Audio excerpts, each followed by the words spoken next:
دنیا سے ماں باپ چلے جائیں تو میرے آقا نے فرمایا کہ 4 حق ہوتے ہیں ماں باپ کے، ان میں سے پہلا حق یہ ہے الصلاۃ علیہما، فرمایا کہ اولاد کا یہ حق ہے کہ اپنے ماں باپ کا جنازہ ادا کرے۔ آج اولاد ہوا ہے کہ جناب وہ سائڈ پہ کھڑی ہوتی ہے، اس کو جنازہ نہیں پڑھنا آتا۔ شریعت نے تو یہ کہا تھا کہ اگر ماں باپ فوت ہو جائیں تو بیٹا ایسا ہونا چاہیے کہ بیٹا آگے ہو کے جنازہ خود پڑھائے، پڑھنے ہی نہیں آتا پڑھائے گا کیا؟ اولاد کا یہ حال ہے۔ دوسرا فرمایا کہ والاستغفار لہما، حضور نے فرمایا دوسرا حق یہ ہے کہ ان کے لیے استغفار کرتا رہے، ان کی بخشش کی دعا کرتا رہے۔ اور وہ جو حدیث صحیح مسلم کی ہے، حدیث صحیح ہے، صحیح مسلم کے اندر حدیث صحیح میں حضور علیہ الصلوۃ والسلام نے ارشاد فرمایا کہ اذا مات الانسان انقطع عنہ عملہ، فرمایا کہ جب انسان دنیا سے چلا جاتا ہے اس کے اعمال کا سلسلہ منقطع ہو جاتا ہے، ختم ہو جاتا ہے اعمال کا سلسلہ، اعمال ختم ہو گئے۔ اب کیا فرمایا الا عن ثلاث، فرمایا کہ مگر 3 قسم کے اعمال ہیں کہ جو اس کی دنیا سے جانے کے بعد بھی جاری رہتے ہیں، ان کا ثواب اسے پہنچتا رہتا ہے۔ فرمایا کہ علم جو وہ پیچھے چھوڑ کے گیا اور اس سے لوگ نفع اٹھا رہے ہیں، من علم ينتفع به، وہ علم کے جس سے نفع اٹھایا جا رہا ہے۔ وولد صالح يدعو له، فرمایا کہ اگر نیک اولاد چھوڑ گیا جو اس کے لیے دعا کرتی ہے، رب ان کی دعاؤں کا صلہ بھی اسے قبر میں عطا فرمائے گا۔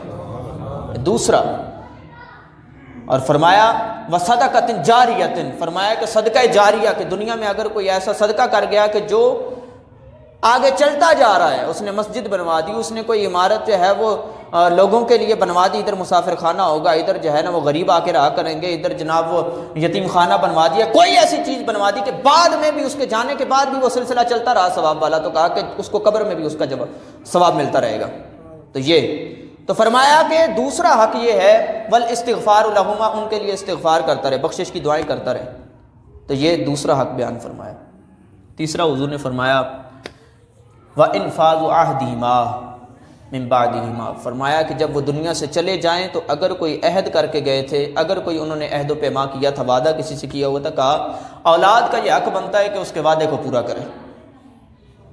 ہمارے ہاں تو ٹھیک ہے، ہم اعلان کر دیتے ہیں جنازوں پہ، جی کسی کا کوئی قرضہ رہتا ہو، کسی کا کچھ ہو تو وہ آ کے کر لے بات، یہ ہم نے صرف رسم بنائی ہوئی ہے، اس کے علاوہ کتنے حقوق ہوتے ہیں وہ ہم ادا کرتے ہیں؟ نہیں کرتے۔ حتیٰ کہ ایک آئے نا، ایک صحابی آئیں، آ کے عرض کرنے لگی یا رسول اللہ میری جو ہے وہ ماں دنیا سے چلی گئی ہے، انہوں نے منت مانی ہوئی تھی حج کی، تو یا رسول اللہ کیا میں ان کی طرف سے حج کی منت پوری کر دوں؟ اب ہم دیکھیں نا، ہم بھی کیا کرتے ہیں کہ قرضہ ہے تو جناب آ کے لے لے، ہم بندوں کے حقوق کی طرف توجہ دیتے ہیں، لیکن اس کے اوپر جو رب کے حقوق تھے ہم ان کی طرف توجہ نہیں دیتے۔ تو منت اگر مان لی، رب کے لیے منت مانی جاتی ہے تو ظاہری بات ہے وہ رب کا حق ہے، تو کیا ہوگا؟ فرمایا حضور نے فرمایا کہ اگر تیری ماں کے اوپر قرضہ ہوتا تو اس کی طرف سے قرضہ ادا کرتی کہ نہیں کرتی؟ تو فرمایا کہ جس طرح تو بندے کا حق اس کے اوپر بنتا تو ادا کرتی، تو جو منت مانی ہے رب کا حق ہے، تو رب کا حق سب سے پہلے ادا کیا جائے گا۔ تو کہا کہ تو ادا کر۔ تو یہ کہ ہم کیا کرتے ہیں؟ ماں باپ کے حقوق اس طرح ادا نہیں۔ کہا کہ عہد اگر کر گیا، چاہے اللہ سے عہد کیا ہو چاہے بندے سے عہد کیا ہو، تو اولاد جو اچھی ہوگی وہ اس کے حق کو ادا کرے گی، وہ پورا کرے گی۔ اور پھر ساتھ فرمایا ہم تو ماں باپ کے ساتھ اچھا سلوک نہیں کرتے نا، حضور تو فرما رہے ہیں کہ اگر ماں باپ دنیا سے چلے جائیں تو ان کا جو یار ہو، جو دنیا میں اس کا دوست تھا، کہا کہ اس کے ساتھ بھی اچھا سلوک کرنا یہ اولاد کا حق بنتا ہے۔ لیکن ہم اس کی طرف توجہ نہیں دیتے، ہم تو ماں باپ کے ساتھ اچھا سلوک نہیں کرتے، ان کے دوستوں کے ساتھ کیا کریں گے؟ ہم باقاعدہ لسٹ سے نکال دیتے ہیں ان لوگوں کو کہ جن کا تعلق جو ہمارے ماں باپ کے ساتھ تھا، ہم اسی طرح ان رشتہ داروں کو نکال دیتے ہیں کہ جو ماں کی طرف سے، جو باپ کی طرف سے، اب ہماری اپنی رشتہ داریاں شروع ہوں گی۔ تو ایسا نہ کریں۔